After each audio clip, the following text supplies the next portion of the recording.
এখন কি আমার ভিডিওটা কি ন্যানো সেকেন্ডের ভিতরে কি ভাইরাল হবে?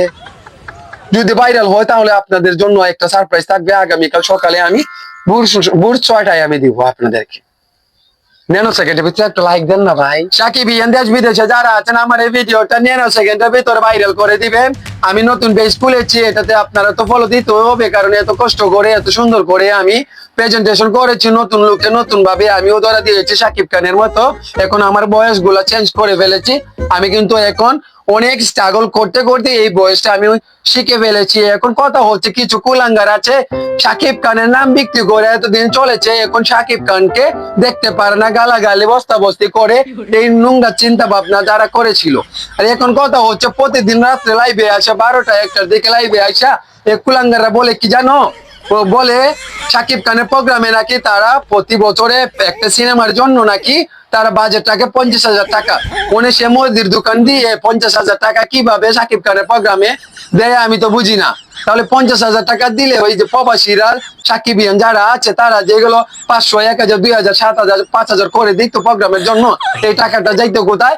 একটা হলো টমটম গাড়ি কিনলো, ঘোড়া গাড়ি দিয়ে কিছুক্ষণ আড্ডা দিল, তারপরে একটা 5 পাউন্ড বা 2 পাউন্ড একটা কেক কিনে আইসা 2-4-5,000 টাকা খরচ করে বাকি টাকাগুলো তারা মাইরা খাইতো।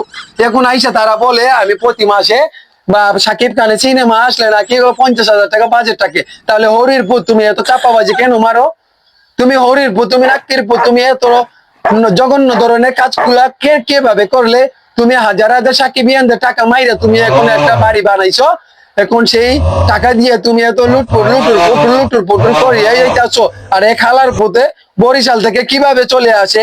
এখন যদি বলে সাকিব খানের প্রোগ্রামের জন্য প্রচারণার জন্য তোমাকে লাগবে, তার ইনকাম নাই, কিছু নাই, সে হট করে গেল 5 ঘন্টার ভিতরে দেখো ঢাকা শহরে আইসা 7 দিন 8 দিন পর্যন্ত তাকে মানুষের বাড়িতে বাড়িতে গিয়ে থাকবে। তারপর মানুষে তাকে পকেট খরচ দিবে। প্রবাসীরা তো আছে লন্ডন আমেরিকা, সবাই কিন্তু ওকে মাস শেষে একটা স্যালারি দেয়, কারণ সাকিব খানকে নিয়ে কথা বলার জন্য। এখন আমার কথা হচ্ছে এই হালার পূজা হালা, তুই কাজ নাই, কাম নাই, কিছু নাই, তারপরে যে আইসা ভক্তদের কাছ থেকে টাকা পয়সা চাচ্ছে, এটা কি তো শরম লজ্জা করে না রে? হালার পর হালা, তুই যে নিজেকে সাকিবিয়ান দাবি করো, তুই তো সাকিবিয়ান না রে ভাই। তুই তো একদম অনন্ত জলিলের ভক্ত।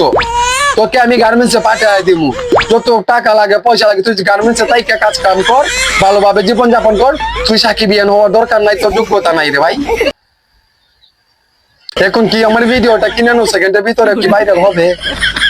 যদি ভাইরাল হয় তাহলে আপনাদের জন্য একটা সারপ্রাইজ থাকবে। আগামীকাল সকালে আমি ভোর 6টায় আমি দিব আপনাদেরকে।